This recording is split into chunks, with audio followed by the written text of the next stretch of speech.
நமது உயிரினும் மேலான கண்மணி நபிகள் நாயகம் ஸல்லல்லாஹு அலைஹி வஸல்லம் நிம்மதியான வாழ்க்கை, தரித்திரம் வராத வாழ்க்கைக்கான வழி சொல்வார்கள். வாழ்க்கையில் அப்பப்போ முசீபத்தும் தரித்திரமும் வந்துடும். நல்லா இருப்போம், திடீர்னு முடக்கமாகும். நமக்கே தெரியாது ஏன் இந்த முடக்கம். நமக்கு புரியாமல் சில விபத்துக்கள், விபரீதங்கள்.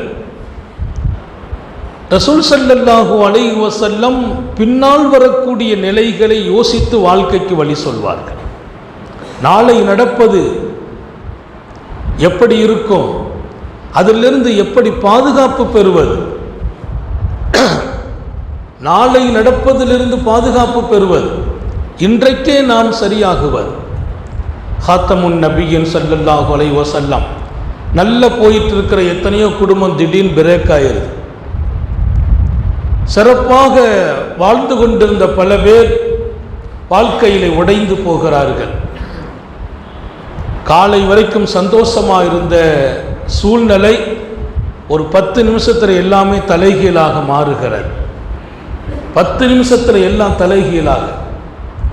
இந்த வாழ்க்கையில் திடீரென்று இப்படி வருகிற சோதனைகளும் இன்னல்களும் தரித்திரங்களும் முசீபத்துகளும் பாதுகாப்பு பெற வேண்டும். அதிலிருந்து இன்று உலகத்திற்கு வழி சொல்கிறார்கள் நபிகள் நாயகம் ஸல்லல்லாஹு அலைஹி வஸல்லம். ஹாத்தமுன் நபியின் ஸல்லல்லாஹு அலைஹி வஸல்லம் சொன்ன அற்புதமான வழிகளில் நமக்கு மிக பிரதானமான வழி, உலகத்தில் நீங்கள் உங்களை பார்க்காதீர்கள், கீழே இருக்கிறவர்களை பார்த்து எந்த வழிகளில் அவர்களுக்கு என்ன செய்ய முடியுமோ உபகாரங்களின் கரங்களை நீட்டுங்கள். அதனுடைய விளைவு உங்களை திடீரென்று தாக்குகிற விபத்துக்களில் இருந்து பாதுகாப்பு பெறுவீர்கள். அல்லாஹ் நம்ம எல்லாரையும் பாதுகாப்பானாக. திடீரென்று வருகிற சோதனைகளில் இருந்து மீட்சி பெற வேண்டும். எங்கேயோ தேவையுடையவர்களை கண்டறிந்து அவங்கள சந்தோஷப்படுத்திட்டு வந்துருங்க. இன்னைக்கு வர்ற முசீபத்து நாளைக்கு வர்ற முசீபத்து 4 வருஷங்கள் இல்லை, எத்தனையோ ஆண்டுகள் தள்ளப்பட்டு விடும் என்றார்கள் ரசூலுல்லாஹி ஸல்லல்லாஹு அலைஹி வஸல்லம். வானிலிருந்து அல்லாஹ் ஸ்பெஷலாக 2 மலக்கை தினமும் இறக்குவான் என்றார்கள். வானிலிருந்து 2 மலக்கு டெய்லி இறங்குறாங்க. அவங்களுக்கு வேலை ஒண்ணுமே இல்லை. காலையில சுபுகு நேரத்தில் மனிதர்கள் வாழ்கிற இடத்துல போய் ஒரு அறிவிப்பு மட்டும் செய்யணும், செய்துட்டு போயிடுவாங்க. அது அல்லாஹ்வுடைய ஏற்பாடு. எத்தனையோ 1000 மைல்களுக்கு அப்பால் இருந்து இறங்குகிறார்கள். அறிவிப்பு மட்டும்தான் செய்யணும். அது ஒரே ஒரு அறிவிப்பு தான் ஹதீஸ்ல வருது. ஒரு தடவை 2 மலக்கு, ஒருவர் ஒரு அறிவிப்பு செய்வார், ஆமீன் சொல்வார், இன்னொரு மலக் அடுத்து இன்னொரு அறிவிப்பு அவர் செய்வார், இவர் ஆமீன் சொல்வார். இந்த அறிவிப்புக்காகவே 2 மலக்கை இங்கு இறக்கிறான் அல்லாஹ். அல்லாஹ்வின் ஏற்பாடு நிறைய நடக்குது பூமியில, நம்ம கண்ணுக்கு தெரிகிறது இல்லை. ஸல்லல்லாஹு அலைஹி வஸல்லம் சொல்வாங்க, சேவல் சப்தமிட்டால் அல்லாஹ்விடத்திலே அருளை கேளுங்கள் என்றார்கள். சேவல் கத்தும் போது அருளை கேட்கணும், உங்களுக்கு தெரியாது. வானத்திலிருந்து அருளின் மலக்குகள் இறங்குகிறார்கள், அது சேவல் கண்ணுக்குத்தான் தெரியுதுன்னாங்க. சேவலின் கண்களுக்கு அருளுக்குரிய மலக்குகள் அதிகாலையில் இறங்குகிறார்கள். இப்ப நான் சொன்னேன், அல்லாஹ் ஸ்பெஷல் மலக்கை இறக்குறான். அவங்க வந்து அறிவிப்பு செய்வாங்க. அருளை சுமந்து வரும் மலக்குகளை சேவல் பார்க்குது.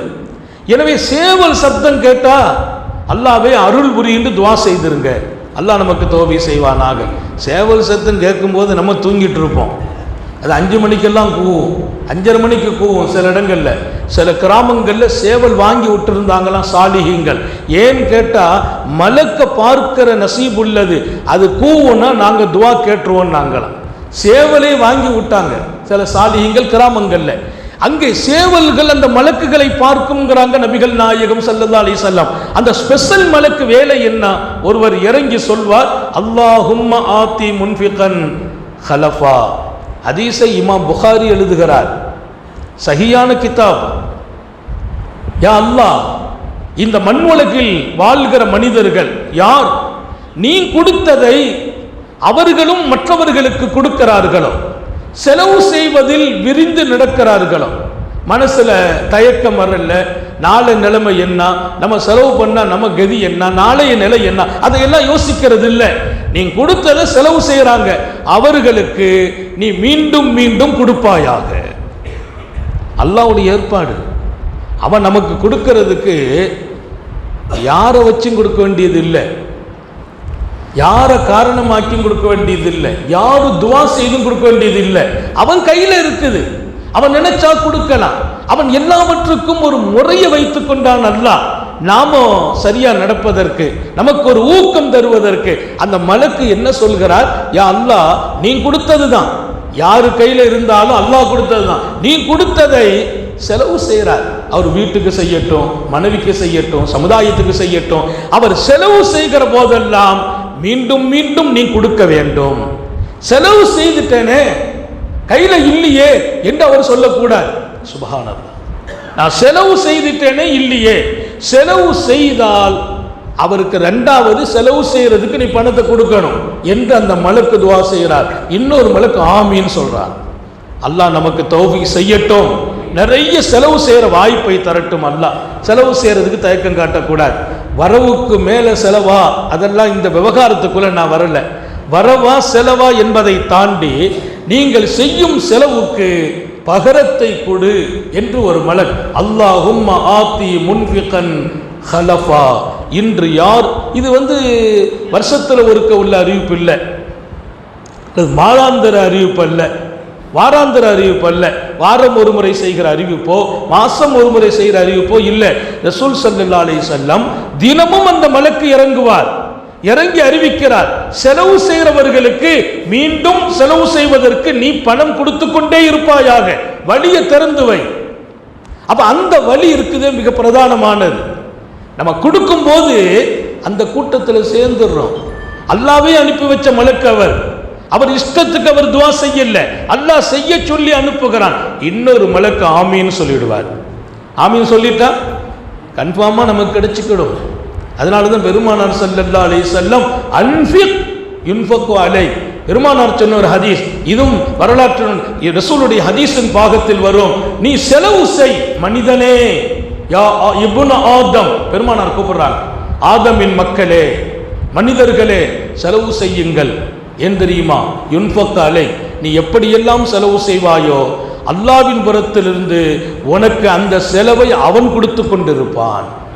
நீ செலவு செய், உனக்கு அவன் செலவு செய்வான். நீ கொடு, உனக்கு அவன் கொடுப்பான்.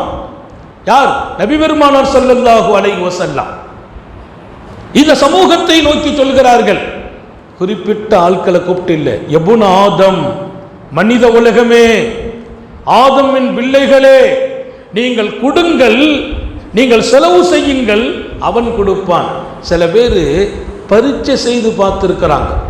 1க்கு 10 அல்லாஹ் கொடுப்பேன்னு சொன்னா குர்ஆன்ல பரீட்சை செய்து பார்த்தாங்க. அல்லாஹ்வையா சோதிக்கிறது?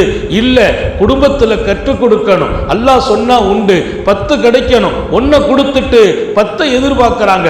9 வந்துச்சான், 9 வந்துச்சான். அவங்க சொன்னாங்க எங்க வீட்டுக்கு இல்ல, மாறி வந்திருக்குன்னாங்களாம். மஞ்சாபில் ஹசனத்தி பலகு அஷுர் அம்சாலிஹா, நீ 1 கொடுத்தா அல்லாஹ் 10 கொடுப்பான். இது மற்ற காலம். ரம்ஜான்ல அப்படி இல்லை, 1க்கு 70 தான் ஃபர்ஸ்ட், 1க்கு 10 இல்லை, ஃபர்ஸ்டே 1க்கு 70 தான், அப்புறம் 700 7000 அது பெருக்கிட்டே போறான்ல. ரமதான் அமுல்லாஃபா, பெருக்கி தரப்படும் காலம், எல்லாமே பெருக்கி தரப்படும். தொழுகை பன்மடங்காக, நோன்பு பன்மடங்காக, தானம் பன்மடங்காக பெருக்கி கொடுக்கப்படும் காலம்.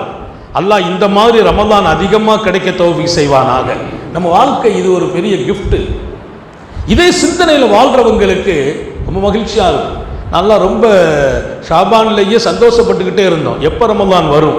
வந்ததுலேருந்து கவலைங்கிறதே இல்லை, சந்தோஷம் மட்டும்தான் வாழ்க்கை. எதா இருந்தாலும் அல்லாட்ட கேட்கலாம், அவன் கொடுத்துருவான். கேட்டால் கிடைக்கிற காலம், துவாவுக்கு மறுப்பில்லாத காலம். அதனால இன்ஷா அல்லாஹ் நிறைய துவா செய்வோம். நமக்கு நிறைய தேவைகள் இருக்கிறது, நிறைய காரியங்களில் நாம் வெற்றி பெற வேண்டும், நிம்மதியான எதிர்காலம் வேண்டும், நாட்டினுடைய எல்லா நிலைகளிலும் நாம் சந்தோஷமாக இருக்க வேண்டும். அனைத்திற்கும் துஆ கேட்க மாத்திரம் மறந்து விடாதீர்கள்.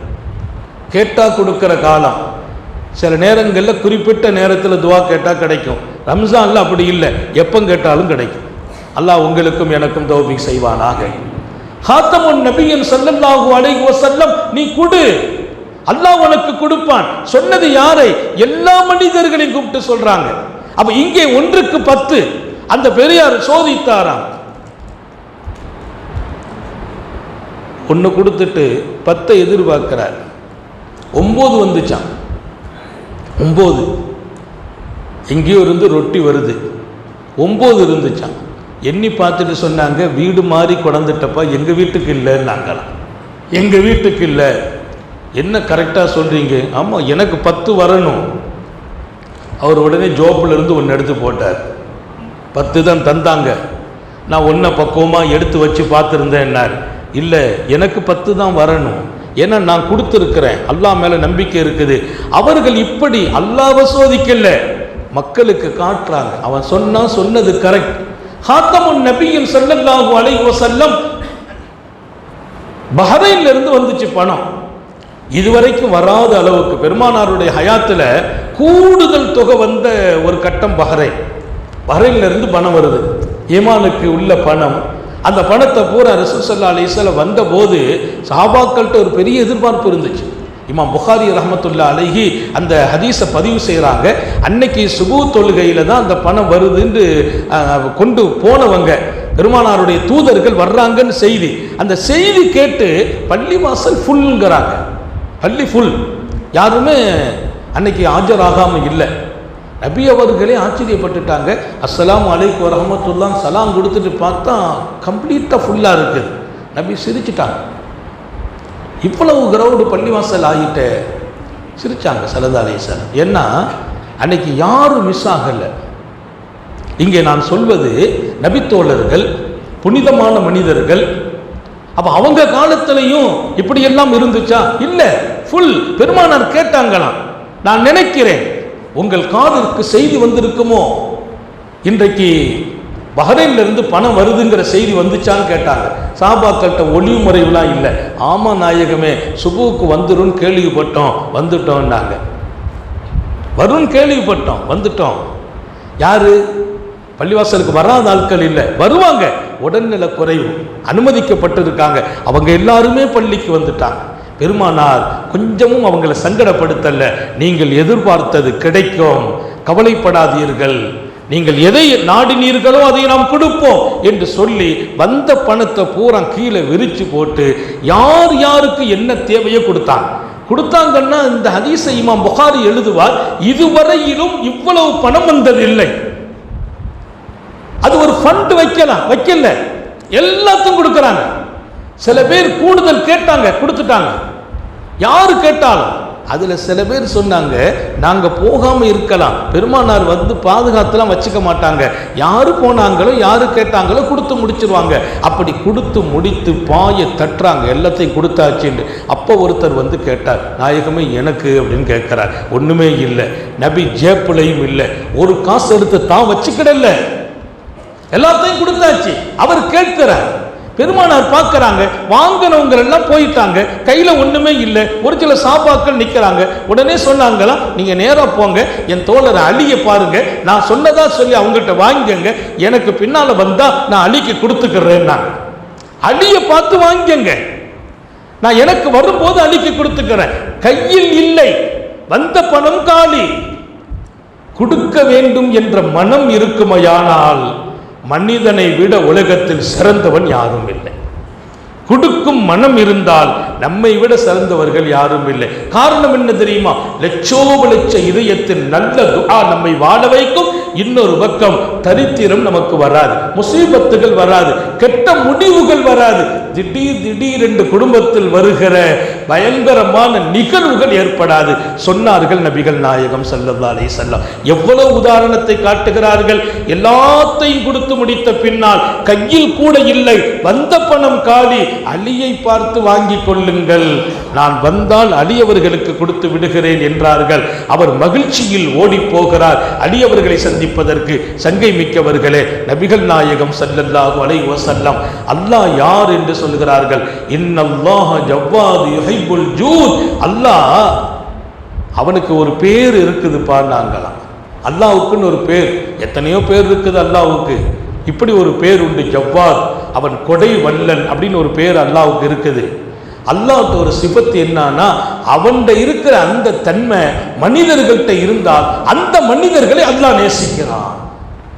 அல்லாஹ்வுக்கு ஒரு பேர் ஜவ்வாத், கொடை வல்லன் ஒரு பேரு. அல்லாஹ்வுக்கு ஒரு சிபத்து என்னன்னா, இந்த தன்மை நம்மகிட்ட இருந்துச்சுன்னா நம்மை அவன் நேசிப்பான். யுஹிப்புல் ஜூத், அல்லாஹ் கொடையை நேசிக்கிறான். யார்கிட்ட அந்த தன்மை இருக்கும்? இப்ப நான் அல்லாஹ்வுடைய நேசத்தை பெறணுமா, எனக்குள்ளே கொடைத்தன்மை வந்தால், எனக்குள்ளே கொடுக்கும் தன்மை வந்தால், நான் ஆட்டோமேட்டிக்கா அல்லாஹ்வுடைய அன்பை பெற்று விடுகிறேன். அவன் நம்மை நேசிக்க ஆரம்பிக்கிறான். நபிகள் நாயகம் ஸல்லல்லாஹு அலைஹி வஸல்லம் சொல்லுகிற ஒரு அருமையான வாழ்க்கை. சஹாபா பெருமக்களை அப்படி உருவாக்கினார்கள். பெண்களை உருவாக்கினார். தன் வீட்டு பெண்களை விரிந்த உள்ளத்தோடு உருவாக்குகிறார்கள்.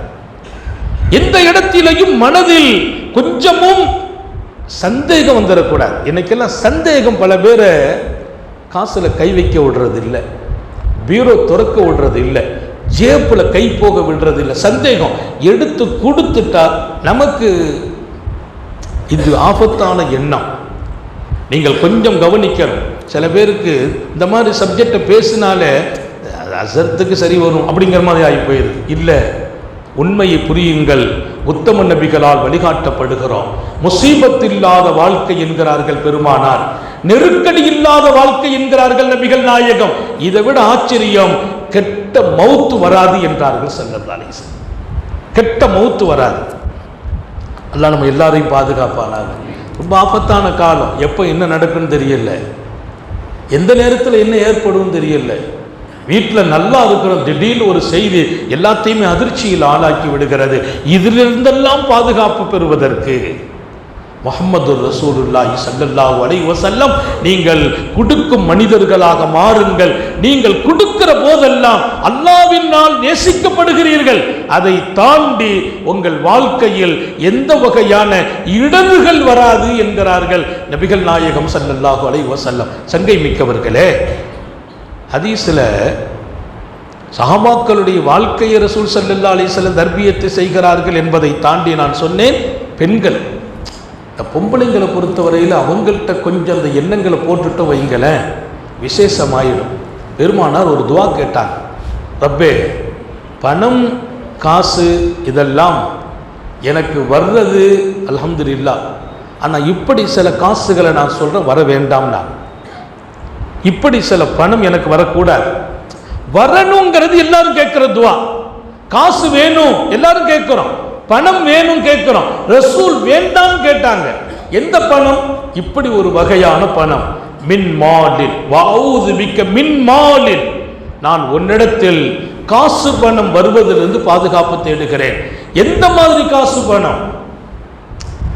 எந்த மாதிரி காசு பணம்? யக்கூனு அலைய வபாலா, என் அழிவும் நாசமும், என் நிம்மதி இழப்பும், என் நெருக்கடியும் எந்த பணத்தால் ஏற்படுமோ அந்த பணம் ரப்பை கொடுத்துறாதே. நான் பணம் வந்து நிம்மதி இழக்கிறேன், பணம் வந்து அழிவு ஏற்படுது, பணம் வந்து நஷ்டமாகிறேன், பணம் வந்து என்னுடைய வாழ்க்கையினுடைய சந்தோஷம் கெட்டு போகுமா, அந்த பணம் வேண்டாம். அல்லாஹ் நமக்கும் தௌஃபீக் செய்வானா. பணத்தை வேண்டாம் சொல்லல, நல்ல ஞாபகம் வச்சுக்கிறணும். பணம்ங்கிறது அல்லாஹ் உங்களுக்கு கொடுக்கிற கிஃப்ட்டுங்கிறாங்க. மிம்மால், பெருமானார் சொன்ன வார்த்தை ஹைர், குர்ஆன் சொல்லுது. இந்தரக்க ஹைர், ஒரு மனிதன் மௌத்தா போகும்போது விட்டுட்டு போற பணத்தை அல்லாஹ் சொல்லும் போது ஹைர், அது நற்பாக்கியம்ங்கிறான். பணம் ஒரு நற்பாக்கியம். பணத்தை சம்பாதிப்பதற்கு தடை இல்லை, சேர்ப்பதற்கு தடை இல்லை, அது நற்பாக்கியம். அல்லாஹ் விரும்பியவர்களுக்கு விசாலமாக கொடுக்கிறான். அவன் நாடியவர்களுக்கு அவன் கொடுக்க ஆரம்பித்தால் அதை நீ கணக்கு பார்த்தால் கூட உன்னால முடியாதுங்கிறான் அல்லாஹ். கணக்கை பார்க்காம அல்லாஹ் கொடுத்துருவான். எவ்வளவு பேருக்கு அந்த பணத்தை கணக்கிடலாம் முடியாது. அல்லாஹ் சில பேர்களுக்கு விரித்து கொடுக்கிறான், சில பேர்களுக்கு அவன் சுருக்குவான். ஆனா நம்ம விரித்து கொடுக்கிற பணத்தை வேண்டாம் சொல்லலாமான்னு சொல்லக்கூடாது. பணம் வரவேற்கப்படும் சொத்து அது. இன்னும் ஒரு ஹதீஸ்ல சொல்லும் தெளிவாக சொன்னாங்க, எப்பா உன் பிள்ளைங்களுக்கு அடுத்த தலைமுறைகளுக்கு காசு பணத்தை வச்சுட்டு போனாதான்பா நீ நல்ல தந்தைன்னாங்க ஸல்லல்லாஹு அலைஹி வஸல்லம். உன் சந்ததிக்கு பணம் வச்சுட்டு போனா நீ நல்ல தந்தை, ஒண்ணுமே இல்லாம போனா நீ நல்ல தந்தையே இல்லை. எவ்வளவு பெரிய பாக்கியம். உன் சந்ததிகளுக்கு காசு பணத்தை வச்சுட்டு போகணும். நான் சம்பாதித்தேன் அழித்தேன் இல்லை, நான் சம்பாதிக்கணும். நிறைய செய்யணும், சேமிப்பும் வேணும், என் பிள்ளைகள் வாழ வேண்டும், யாரிடத்திலும் கையேந்தாமல். அது என் மன்னரைக்கும் கண்ணியம், என் மன்னரைக்கும் கண்ணியம். நம்ம பிள்ளைங்க கையேந்தாம வாழணும். அதனால உழைப்புக்கு ஒரு முக்கியத்துவம். உழைப்பு ரொம்ப மகத்தானது. ஆனால் அந்த பணம் என் அழிவை தரக்கூடிய பணமா? வேண்டாம். மிம்மாலின் யகூனு அலைய வபாலா, என்னுடைய அழிவுக்கும் நாசத்திற்கும் என் சந்தோஷத்தை கெடுப்பதற்கும் பணம் காரணமானால் அந்த பணம் வேண்டாம். நாங்கள் ஸல்லல்லாஹு அலைஹி வஸல்லம், சங்கை மிக்கவர்களே, ஹாத்தமுன் நபியின் ஸல்லல்லாஹு அலைஹி வஸல்லம் அவர்கள் காலத்தில் வாழ்ந்த அடுத்த காலத்தை தொட்ட ஒரு கொடை வள்ளல்களை பற்றி ஒரு செய்தி படித்தேன். ரொம்ப வியந்து போனேன். காபத்துல்லாவில் மக்கள் ஒன்று சேர்ந்தாங்களாம். ஒன்று சேர்ந்து அவங்க ஒரு அலசல், இன்னைக்கு காலத்தில் மனிதர்களில் விசாலமான கொடை வள்ளல்கள் யார்? அவங்க காபாவில் சேர்ந்து பேசுகிறாங்க. அல்லாவுக்கு புனிதமான இடம் அது. இன்னைக்கு காபாவில் உட்காந்து பேசின பேச்சு என்ன? கொடை வள்ளல் யார்? 3 பேர். ஒருத்தர் சொன்னார், எனக்கு தெரியும், அப்துல்லா இப்னு ஜாஃபர் தான் இன்றைக்கு வாழ்வதில் கொடை வள்ளல். அப்துல்லா இப்னு ஜாஃபர் யாரு? ரசூல் ஸல்லல்லாஹு அலைஹி வஸல்லம் அவர்களுடைய பெரிய தந்தையின் மகன். ரசூலுல்லாஹி ஸல்லல்லாஹு அலைஹி வஸல்லத்தின் பெரிய தந்தையின் மகன் அப்துல்லா இப்னு ஜாஃபர். அவர்தான் இன்றைக்கு பெரிய கொடை வள்ளல் அப்படின்னு பேசிக்கிட்டாங்க. ஒருவர் சொன்னார், இல்லை, எனக்கு தெரியும், அவங்க அதாவது இவங்க கொடை வள்ளல், இவங்களிலேயே முதன்மை யார், முதல் மனிதர் யார்? அவர் சொன்னார், அராபத்துல் அவுசி என்றார். அராபத்துல் அவுசி தான் பெரிய கொடை வள்ளல் அப்படின்னார். அடுத்து ஒருத்தர் சொன்னார், இல்லை, கைஸ் இப்னு சஅத் தான் கொடை வள்ளல். 3 பேரை டிக்ளேர் பண்ணிட்டாங்க. காபத்துல்லாவில் பெரிய கூட்டம், மக்கள் அசம்பிளி ஆகியிருக்கிறாங்க. 3 பேர் சேர்ந்து பேசுறாங்க, இவரா அவரா அவரா, 3 பேரும் கொடை வள்ளல். இப்போ என்ன மக்கள் கேட்கறது? 3 பேர்ல யார் முதன்மையானவர்? அந்த பேரு கிடைக்கணுமே. மனித உலகத்திலேயே இவர் தான் கொடை வள்ளல். மனிதர்களையே பெரிய பணக்காரர் பட்டியல் நாட்டில் இருக்குது.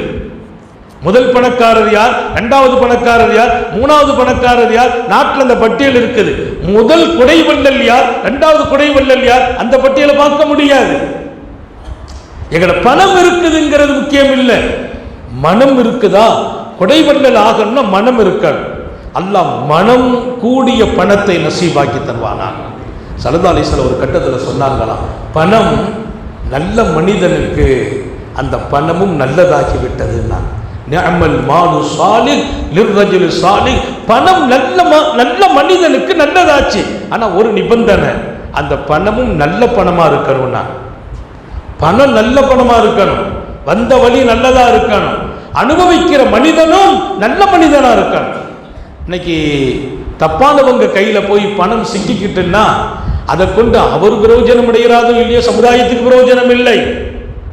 எத்தனையோ தேவையுடையவர்களுக்கு பிரயோஜனம் இல்லை. அப்ப அந்த பணம் நல்லதா ஆகணுமா? பணம் யார்கிட்ட இருக்கிறோ அவர் நல்ல மனுஷனா இருக்கணும்னா அல்லாஹ் அந்த நிபந்தனையோடு நம்மிடத்தில் அதை நசீபாக்கி தருவானாங்க. பணத்தை தரணும், பணம் எல்லாம் ஒதுக்கப்படக்கூடாது. ஆனா உள்ளம் இருக்கணும். இந்த 3 பேரை மட்டும் இங்கே சொல்வேன், ஞாபகம் வைங்க. 3 பேர் பேரை வச்ச பிள்ளைகிட்ட சொல்லிக் கொடுங்க. முதல் மனிதர் அப்துல்லா இப்னு ஜாஃபர், பெருமானாருடைய பெரிய தந்தையின் மகன், அவங்க சஹாபி. 2வது அராபத்துல் அவுசி, 3வது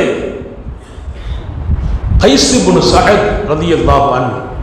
இந்த 3 பேரு இப்போ மக்கள் சொன்னாங்க, 3 பேரும் கொடை வள்ளல்.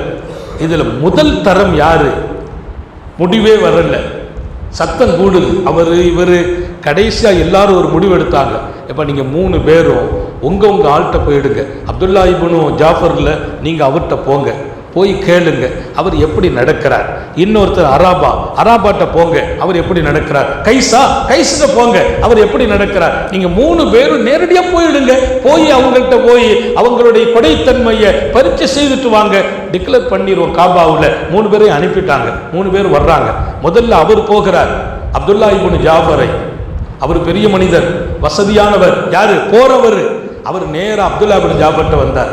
அப்துல்லா இப்னு ஜாஃபர் வீட்டில் இருந்து கிளம்புறாங்க. வீட்டில் இருந்து தன்னுடைய ஒட்டகத்தில் ஏறுறாங்க. அந்த காட்சியை பாருங்க. ஒட்டகத்தில் ஏறி காலை தூக்கி அந்த காலை மேலே வைக்கிறார். இவர் வந்துட்டார். பெருமானாருடைய பெரிய தந்தையின் மகனே, நான் வழிப்போக்கன். இவர் பெரிய பணக்காரர் கேட்க வந்தவர், காசுக்காக வரல, பரீட்சைக்கு வந்திருக்கிறார்.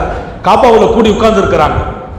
நான் பெருமானார் ஸல்லல்லாஹு அலைஹி வஸல்லத்தின் பெரிய தந்தையின் மகனே, நான் வழிப்போக்கன், வர்ற வழியில காசெல்லாம் தொலைஞ்சு போச்சு, உங்கள்கிட்ட உதவி கேட்டு வந்திருக்கிறேன். அவங்க பயணம் செய்யறதுக்கு ஒரு ஒட்டகம், அப்துல்லா இப்னு ஜாஃபர் பயணம் செய்யற ஒட்டகம், பெரிய கோடீஸ்வரர், அல்லாஹ் நிறைய கொடுத்திருந்தான். அவங்க பயணம் செய்யற ஒட்டகம் இருக்கு பாருங்க, அந்த ஒட்டகத்தை யாருக்கும் கொடுக்கறது இல்லை. பொதுவா அது எல்லா ஏற்பாடோடு இருக்கும், அதனுடைய பொருள், அதுக்குள்ள காசு பணம் எல்லாம் இருக்கும். அந்த ஒட்டகம் ரொம்ப பயிற்சி பெற்றதாக இருக்கும். நிறைய பேர் சொல்லுவாங்களே, நம்ம வாகனத்தை யாருக்கும் கொடுக்க கூடாதுப்பா, நம்ம ஒழுங்கா வச்சிருப்போம். நம்ம பைக் ஒருத்தர் வாங்கிட்டு போயிட்டு ரெண்டாவது வந்துச்சுன்னா அது மக்கர் பண்ணும், எங்கேயாச்சும் நம்மளை நிப்பாட்டி வச்சிரு, அதனால அவங்க கொடுக்கறது இல்லை. இவர் வந்தார், நான் வழிப்போக்கன், உதவி தேடி வந்திருக்கிறேன். காலை தூக்கி ஒட்டகத்தில் வைக்கிற நேரம் காலை கீழே எடுத்துட்டான், கீழே இறங்கினான், இறங்கி அவரை தூக்கி மேலே ஏற்றினான், அப்படியே கொண்டு போனான். அப்படியே கொண்டு போ எதை, அந்த ஒட்டகத்தை. அப்படி அவங்க கொடை வள்ளல் என்பதை மக்களுக்கு காட்டுவதற்காக நடக்குது. அப்படியே இந்த வாகனத்தை எடுத்துக்கா, இந்த வாகனத்தில் இருக்கிற எல்லாம் உனக்கு. அதில் ஒரு பாக்ஸ் இருக்கும், காசு பணம்லாம் வைக்கிற அந்த பாக்ஸை அப்படி கொடுத்துட்டான். அவர் சொல்றாரு, அந்த பாக்ஸை திறந்து பார்த்தேன், உள்ள விலைமதிக்க முடியாத பொருள்கள் இருந்தது. 4000 தங்க நாணயம் இருந்தது.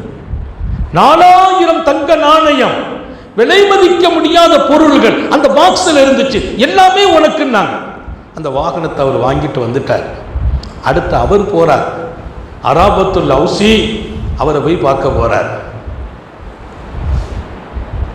அராபத்துல் அவுசியை போய் பார்க்க போனா அவர் அப்போ பார்க்க பள்ளிவாசலுக்கு போறார்.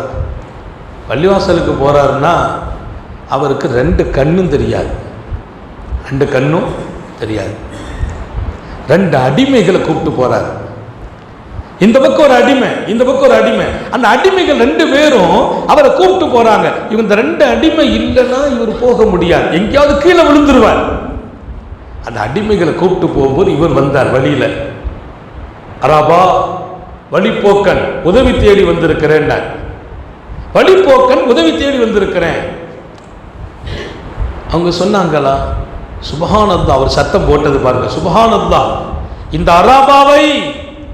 அராபாவை ரப்புல் ஆலமீன் எந்த சூழலிலும் என்ன அவன் உயர்த்துறதுக்கு இன்னும் விடல. அல்லாஹ் என்னுடைய கண்ணியத்தை உயர்த்துவதற்கு அல்லாஹ் இன்னும் விடல. கையை தட்டினான், தட்டி 2 அடிமையை விட்டுட்டு அப்படியே கூட்டு போனார். யார? வழியில வீட்டை விட்டு இறங்கியாச்சு. வீட்டில் என்ன இருக்குதுங்கிறது இல்லை, வழியில கேட்கிறார், வீட்டுக்கு வா அப்புறம் தர்றேன், அதெல்லாம் பேச்சு இல்லை. அங்க அவங்க அந்த ஒட்டகத்தை கொடுத்துட்டு போயிட்டாங்க. 4000 திர்ஹம் தீனார் உள்ள இருந்துச்சு. இவர் கண் பார்வை இல்லை, 2 அடிமையோடு பள்ளிவாசலுக்கு வருகிறார். அந்த 2 அடிமையை அப்படியே எடுத்துக்காண்டார். அப்படியே எடுத்துக்கான்னு சொன்ன உடனே அவங்க சொன்னாங்க, அது மனசாட்சிக்கு உறுத்தலா இருக்குது, நீங்க வேற எதையாவது கொடுங்க, நீங்க பள்ளிவாசலுக்கு போறீங்க, கீழே விழுந்துடக்கூடாது. அவர் சொன்னார், இந்தப்பா அடிமை 2 பேரும் உனக்கு கொடுத்துட்டேன், நீ வாங்கலன்னா அவங்க 2 பேரும் உரிமை. சுபஹானல்லாஹ். நீ வாங்கலையா அவங்க 2 பேரையும் உரிமை விட்டுருவேன், நீ வாங்கிக்க, நான் பள்ளிவாசலுக்கு எப்படியும் போயிடுவேன். இந்த நிலையிலும் அல்லாஹ் கொடுக்கிற வாய்ப்பை கொடுத்தானே. இந்த நிலையில கண் தெரியல, வேற ஒண்ணுமே இல்லை, 2 அடிமை என்னை கூப்பிட்டு போறாங்க, அவங்கள கொடுக்கிற ஒரு வாய்ப்பை கொடுத்தாங்க. பிடி 2ஐயும் சொல்லிட்டு பள்ளிவாசலுக்கு சோறு ஓரமா வந்து சோத்தை தடவிட்டே போய் பள்ளியில போய் சேர்ந்தாங்க. தொழுது முடிச்சுட்டு சுவரை பிடிச்சிக்கிட்டே வீட்டுக்கு வந்தாங்களா. இவங்களுடைய நிலை. அராபத்துல் அவுசி. 3வது கைஸ் இப்னு ஸஅத் ரலியல்லாஹு அன்ஹு. அவர்கிட்ட ஒருத்தர் வர்றார். அவர் சார்ந்தவர், அவரா பெரிய கொடை வள்ளல், பரீட்சைக்கு வர்றார். வந்து கதவை தட்டினார். தட்டின உடனே வீட்டில் அடிமை பெண்ணு கேட்டாங்களா, யார்? நான் வழிப்போக்கன், உதவி கேட்டு வந்திருக்கிறேன். அப்படியா? அவங்க தூங்குறாங்க, எஜமான் தூங்குறாங்க. கைஸ் இப்னு ஸஅத், வழிப்போக்கன் தானே, உனக்கு தானே உதவி, இது பெரிய விஷயம் இல்லை, இதை நானே செய்திருவேன். அந்த அம்மா உனக்கு உதவி செய்வது நானே செய்திருவேன், இதுக்கு போய் அவங்க தூக்கத்தை நான் எழுப்ப வேண்டியது இல்லை அப்படின்னு ஒரு பைய எடுத்து கொடுத்து, இந்த பைய வச்சுக்கப்பா, இதுல 700 திர்ஹம் இருக்கு, தீனார் இருக்குது, 700 தங்க நாணயம் வச்சுக்கா, நேரா அந்த தோட்டம் ஒன்று இருக்குது, அதுல அவங்களுடைய ஒட்டகம் மேயுது, அதுல உனக்கு பிரியமான ஒரு ஒட்டகத்தை எடுத்துக்கா, அங்க ஒரு அடிமை இருப்பாரு, அந்த ஒட்டகத்தை பராமரிப்பதற்கு அவரையும் எடுத்துக்கா, ஒட்டகத்தை எடுத்துக்கா, அதை பராமரிக்கிற அடிமை அவரையும் எடுத்துக்கா, இந்த பையில தங்க காசு இதையும் வச்சுக்கா, இதுக்கு போய் நான் அவரை எழுப்பணும்னு வேண்டியது இல்லை, எனக்கு இதையெல்லாம் கொடுக்கிற பர்மிஷன் இருக்குதுன்னாங்க. யாரு? வீட்டு அடிமை. இன்னைக்கு நம்ம பொஞ்சாரி கொடுத்தாலே அவ்வளோதான், நாளைக்கு வீட்டில் இருக்க முடியாது. நம்ம மனைவி நம்ம தூங்க வச்சுட்டு வீட்டில் விசாட்டுக்கு விருந்தாளி வந்து உட்காருப்பா அப்படின்னு பீரோவில் திறந்து அட்டியில் கழட்டி கொடுத்தாங்கன்னா நாளைக்கு அவ்வளோதான். அட்டியில் கொடுத்துட்டேங்க, யார் வந்தார் ஒருத்தர், உங்களை போய் எழுப்பலாமா, அவங்க கையில் அட்டியில் கழட்டி கொடுத்துட்டேன், மாலையை தூக்கி கொடுத்துட்டேன் அப்படின்னா நம்ம ஏற்றுக்கிடுவோமான்னா பல பேருக்கு ஹார்ட் கூட பிரச்சனையாயிடும், ஹார்ட் துடிப்பு குறைஞ்சிருக்கு. அந்த அம்மா சொல்லிச்சு, ஒரு அடிமை பெண், கவலை இல்லப்பா, அங்க போய் ஒட்டகம் இருக்குது, அடிமை இருக்கிறார், எடுத்துக்கா. இன்னும் பையில காசு இவ்வளவுதான் தலைமாட்டில் வச்சிருக்கிறாங்க, 700 திர்ஹம், 700 தீனார், எடுத்துக்கான்னா. அவர் எழுந்திருச்சார். யாரு? கைசு தூங்கிட்டு எழுந்திருச்சார். அந்த அம்மா சொல்லிச்சு, விஷயம் தெரியுமா, நீங்க தூங்கிட்டீங்க, ஒருத்தர் வழிப்போக்கன், வழிப்போக்கன்னா யாருன்னா காசு பணம்லாம் இருக்கும், போற வழியில எல்லாம் காணா போயிருக்கும், இல்லாம போயிருக்கும், வந்துட்டாரு, அதனால நான் அந்த தலைமாட்டில் இருந்த பையையும் கொடுத்துட்டேன், போகிறதுக்கு ஒரு ஒட்டகத்தை நம்ம இதுல போய் எடுக்க சொல்லியிருக்கேன், ஒரு அடிமையும் கொடுத்துருக்கேன். அவர் உடனே அல்ஹம்துலில்லாஹ் அல்ஹம்துலில்லாஹ், இப்படி ஒரு அடிமையா எனக்கு, இனி நீ அடிமையா இருக்கக்கூடாது, உனக்கு சுதந்திரம் என்றார். உனக்கு சுதந்திரம் என்ன? நான் தூங்கின நேரத்தில் கூட எனக்கு இருக்கிற அந்த உள்ளம் உனக்கும் இருந்துச்சு பாரு. சுப்ஹானல்லாஹ். அந்த கொடை வள்ளலோடு நம்ம இருந்தா அந்த குணம் நமக்கும் வந்துடும். அல்லாஹ் தௌஃபீக் செய்வானா. நம்ம கூட பழகிற பல பேர் எப்படி இருக்காங்கன்னா, அதற்கு காசு கொஞ்சம் கவனமாக இருங்க, பேசாட்டு கொடுத்துட்டு அப்புறம் பின்னால் மாட்டிக்கிடுவீங்க, இப்படி சொல்கிற ஆளுதான் நிறைய இருக்குது. நீங்கள் வாட்டில் செலவு பண்ணீங்கன்னா மாட்டிக்கிட போறீங்கன்னு சொல்கிறவங்க அப்படி இருக்கக்கூடாது. நல்லா கொடுங்க, என்ன இருக்குது அவன் கொடுப்பான். என்ன ஹதீஸ் அதுதான், நீ கொடுக்கிற போதெல்லாம் உனக்கு பகரம் உண்டு. அந்த மலக்கு அறிவிப்பு செய்கிறார். இன்னொரு மலக்கு, இரண்டாவது மலக்கு சொல்வார், அல்லாஹும்ம ஆதி மும்சிக்கன் தலஃபா, யாரு காசை எடுக்கிறதே இல்லை, கொடுக்கிறதே இல்லை, பயந்து பயந்து சேர்த்து வைக்கிறாங்களே அவர்களுக்கு அந்த பொருளில் நஷ்டத்தை தருவாயாக. இது எங்க நடக்குது? டெய்லி 2 மலக்கு இறங்கி கேட்கிற துவா, அதுக்கு அந்த மலக்கு ஆமீன் சொல்லிடுவார். எந்த காசை எடுக்கிறது இல்லை, கொடுக்கிறது இல்லை, செலவு செய்யறது இல்லை, வச்சு வச்சு பூட்டி பாதுகாக்கிறாங்களா, அதுக்கு நஷ்டம் வரட்டும். அப்ப இவருக்கு திடீர்னு பார்த்தா பெரிய நஷ்டம் வந்துடும். இவர் 10 லட்சம் ரூபாய் வச்சிருப்பார், அங்க கடையில லாஸ் ஆயிடும். இதை தூக்கி போட்டாலும் கடனை நிவர்த்தி பண்ண முடியாது. நமக்கு புரியல, அதை செலவழிக்க வேண்டிய விதத்தில் செலவு செய்திருந்தால் நஷ்டம் வருமா? வராது. இழப்பு வருமா? வராது. செலவு செய்யவில்லையா? நஷ்டம் வர வேண்டும். மலக்கே துஆ சொன்னார்கள் நபிகள் நாயகம். அதனால கொஞ்சம் உள்ளங்களை நாம் தயார்படுத்த வேண்டும். இந்த 3 பேர்களின் சிறப்பான அந்த முடிவோடு காபாவுக்கு வர்றாங்க. வந்து விஷயத்தை சொல்லிட்டாங்க. 3 பேரும் கேட்குறாங்க. 3 பேரும் சொன்ன செய்தியை கேட்டுட்டு மக்கள் எடுத்த முடிவு என்ன தெரியுமா? 3 பேரும் கொடை வள்ளல். அதில் முதல் மனிதர் அராபத்துல் அவுசி என்றார். அராபத்துல் அவுசி. ஏன் அவர்களை முதல் மனிதராக தேர்ந்தெடுத்தோம் தெரியுமா? அவங்க 2 பேரும் இருந்த பணத்தை கொடுத்தாங்க, பெட்டியிலிருந்து கொடுத்தாங்க, ஒட்டகத்தை கொடுத்தாங்க. இவங்களுக்கு கண்ணே தெரியல, நடக்கவே முடியாது. 2 அடிமையின் துணையில் நடக்கிறார். நீ போய் கேட்ட நேரத்தில் அந்த அடிமையையே உன் கையில கொடுத்து விட்டு சொவர தடவி தடவி நடந்து போயிருப்பார் என்றால் அவரல்லவா பெண்ணம் பெரிய கொடை வள்ளல். அன்பர்களே, இருக்கும் நிலை தாண்டி இல்லாத நிலையிலும் கொடுக்கக்கூடிய மனிதர்கள் எங்கே? இருப்பதை கூட பயந்து பயந்து பூட்டி வைப்பவர்கள் எங்கே? எனவே உள்ளங்கள் விசாலமாகி விடுமையானால், கொடுக்கும் மனம் கிடைத்து விடுமையானால் முசீபத்தில் பாதுகாப்பு கிடைக்கிறது, கெட்ட மரணத்தில் பாதுகாப்பு கிடைக்கிறது, தரித்திரம் ஏற்படாது, வீட்டில் சின்ன சின்ன நோய்கள் வராது, நம்ம குடும்பத்தில் அதிர்ச்சி நிகழ்வுகள் நடக்காது. அல்லாஹ் நம்ம எல்லாரையும் பாதுகாப்பானாக, உயர்தரமான வாழ்க்கைக்கு நம்மை தேர்ந்தெடுப்பானாக. ஹாத்தமுன் நபியின் ஸல்லல்லாஹு அலைஹி வஸல்லம் கற்றுக் கொடுக்கிற இது போன்ற அற்புதமான வாழ்க்கையை எடுப்பதற்கும் நடப்பதற்கும் நம்முடைய உள்ளத்தையும் அல்லாஹ் தயார்படுத்துவானாக. நிறைய நேரம் கேட்கும்போது மனசு தயாராகிடும், பள்ளிவாசல் விட்டு வெளியில் போன உடனே ஸ்டாப் ஆகிடும். வெளியில் போன உடனே இப்போ மனசு தயாராக இருக்கும், இல்லை அது சரிதான், இப்படி தான் நம்ம இருக்கணும். கொஞ்சம் கழித்த உடனே சரி பார்த்துக்கிடுவோம், ஹஜ்ஜிக்கு போயிட்டு வந்து இந்த முடிவுக்கு வருவோம், ஹஜ்ஜிக்கு போயிட்டு வந்து முடிவு எடுப்போமே, ஒரு 2 வருஷம் கழியட்டும். இன்றே வாழுங்கள், நாளை உங்கள் பீரோ நிரம்பும், பொருளாதாரம் பெருகும், குடு நான் கொடுக்கிறேன் அல்லாஹ் சொன்னான். வல்லல் நபிகள் கொடுப்பவர்கள் அல்லாஹ்வால் கொடுக்கப்படுவார்கள். எனவே அப்படிப்பட்ட நிறைந்த வாழ்வை ஏக ரப்பு நமக்கு தருவானாக.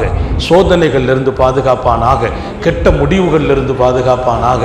நாம் பெற்ற பிள்ளைகள் அல்லாஹ் அவர்களின் ஹயாத்திலும் சுகத்திலும் ஈமானிலும் அமலிலும் ரிசுக்கிலும் பரக்கத் செய்வானா. அவர்கள் பெற்ற பிள்ளைகளையும் வளத்தோடும் ஆரோக்கியத்தோடும் எல்லா வகையான ஹைர் பரக்காத்தோடும் வாழச் செய்வானாக. நீண்ட நெடிய நாட்கள் நோய் நொடிகள் இல்லாமல் உடல் ஆரோக்கியத்தோடு மனநிறைவோடு இன்பத்தோடு அல்லாஹுவை நின்று வணங்கி வழிபட்டு வாழும் நசீபையும் பாக்கியத்தையும் எல்லாம் அல்ல அல்லாஹ் உங்களுக்கும் எனக்கும் நம்மை ஈன்றெடுத்த தாய் தந்தையர்களுக்கும் நமது மனைவி மக்கள் உற்றார் உறவினர் யாவருக்கும் கொடுத்தருள் புரிவானாக. நமது உயிரினும் மேலான கண்மணி ஹாத்தமுன் நபியின் சர்காரே ஆலம் சுந்தர நபிகள் ஸல்லல்லாஹு அலைஹி வஸல்லம் அவர்களை கனவிலும் நனவிலும் கண்டுகளிக்கும் பெரும் பாக்கியத்தை அல்லாஹ் நம் எல்லோருக்கும் கொடுத்தருள் புரிவானாக.